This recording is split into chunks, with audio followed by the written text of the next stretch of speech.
ಈ ಬಾರಿಯ ಕಂಬಳದ ಸೀಸನ್ ಶುರುವಾಗಿದೆ. ಸಾಂಪ್ರದಾಯಿಕ ರೀತಿಯ ಕಂಬಳ ನಡೆಸೋದಕ್ಕೆ ಎಲ್ಲ ತಯಾರಿಯನ್ನು ಮಾಡಿಕೊಳ್ಳಲಾಗಿದೆ. ಸಾಂಪ್ರದಾಯಿಕ ಕಂಬಳದ ವೇಳಾಪಟ್ಟಿ ಕೂಡ ಬಿಡುಗಡೆ ಆಗಿದೆ.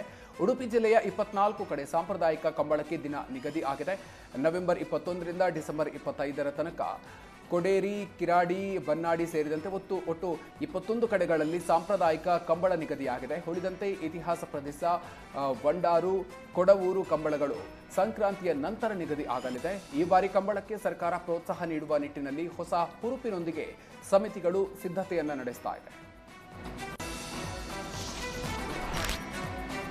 ಸಚಿವ ಪ್ರಿಯಾಂಕ್ ಖರ್ಗೆ ಕ್ಷೇತ್ರ ಚಿತ್ತಾಪುರದಲ್ಲಿ ಆರ್ಎಸ್ಎಸ್ ಪಥಸಂಚಲನ ಸಂಘರ್ಷ ನಡೀತಾ ಇದೆ. ನವೆಂಬರ್ 2ಕ್ಕೆ ಕಲಬುರಗಿಯ ಚಿತ್ತಾಪುರದಲ್ಲಿ ಆರ್ಎಸ್ಎಸ್ ಪಥಸಂಚಲನ ನಡೆಯೋದಿಲ್ಲ. ನವೆಂಬರ್ 5ಕ್ಕೆ ಶಾಂತಿ ಸಭೆ ನಡೆಸುವಂತೆ ಹೈಕೋರ್ಟ್ ಸೂಚಿಸಿದೆ.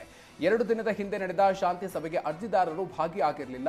ಅರ್ಜಿದಾರರ ಮನೆಯಲ್ಲಿ ಸಾವು ಸಂಭವಿಸಿದ್ರಿಂದ ಸಭೆಗೆ ಬರಲಿಲ್ಲ ಅಂತ ಎಜಿ ಶಶಿಕಿರಣ್ ಶೆಟ್ಟಿ ತಿಳಿಸಿದರು.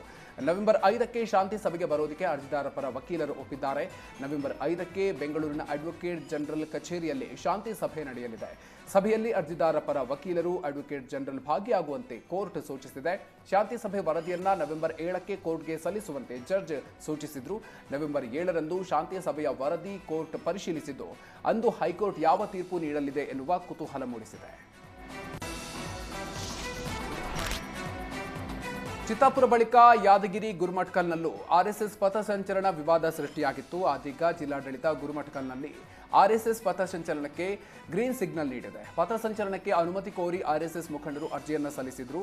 ನಾಳೆಗೆ ಪಥಸಂಚಲನಕ್ಕೆ ಅನುಮತಿ ಕೋರಿ ಆರ್ಎಸ್ಎಸ್ ಮುಖಂಡರು ಅರ್ಜಿಯನ್ನು ಸಲ್ಲಿಸಿದ್ರು. ನಾಳೆ ನಡೆಯುವ ಆರ್ಎಸ್ಎಸ್ ಪಥಸಂಚಲನಕ್ಕೆ ಜಿಲ್ಲಾಡಳಿತ ಹಲವು ಷರತ್ತು ವಿಧಿಸಿ ಅನುಮತಿ ನೀಡಿದೆ. ಖಡ್ಗ, ಮಾರಕಾಸ್ತ್ರ ಹಿಡ್ಕೊಂಡು ಪರೇಡ್ ಮಾಡೋ ಹಾಗಿಲ್ಲ. ಕಾನೂನು ಸುವ್ಯವಸ್ಥೆಗೆ ಧಕ್ಕೆ ಆಗದಂತೆ ನೋಡಿಕೊಳ್ಬೇಕು. ಜಿಲ್ಲಾಡಳಿತದ ಷರತ್ತುಗಳನ್ನು ಉಲ್ಲಂಘಿಸಿದ್ರೆ ಸೂಕ್ತ ಕ್ರಮ ಕೈಗೊಳ್ತೀವಿ ಅಂತ ಜಿಲ್ಲಾಡಳಿತ ಸೂಚಿಸಿದೆ. ಯಾವುದೇ ಅಹಿತಕರ ಘಟನೆ ನಡೆಯದಂತೆ ಬಿಗಿ ಪೊಲೀಸ್ ಬಂದೋಬಸ್ತ್ ನೀಡುವಂತೆ ಪೊಲೀಸ್ ಇಲಾಖೆಗೆ ಡಿಸಿ ಸೂಚನೆ ಕೊಟ್ಟಿದ್ದಾರೆ.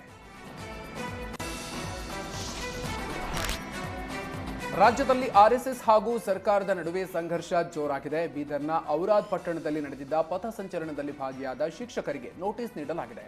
ಪಥಸಂಚಲನದಲ್ಲಿ ಭಾಗವಹಿಸಿದ್ದ ಆದರ್ಶ ವಿದ್ಯಾಲಯ ಔರಾದ್ನ ಸಹ ಶಿಕ್ಷಕ ಮಹಾದೇವ, ಶಾಲಿವಾನ, ಪ್ರಕಾಶ್, ಬಳತ ಸರ್ಕಾರಿ ಹಿರಿಯ ಪ್ರಾಥಮಿಕ ಶಾಲೆಯ ಸಹ ಶಿಕ್ಷಕ ಸತೀಶ್ಗೆ ನೋಟಿಸ್ ಕೊಡಲಾಗಿದೆ.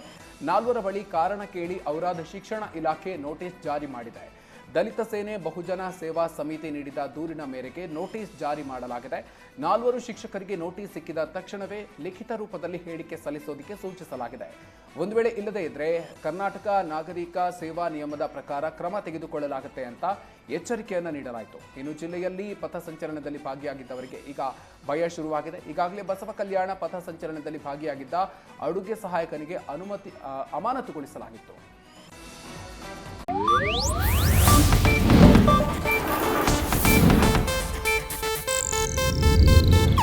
ಇದು ಏಷ್ಯಾನೆಟ್ ನ್ಯೂಸ್ ನೆಟ್ವರ್ಕ್ ಪ್ರಸ್ತುತಿ.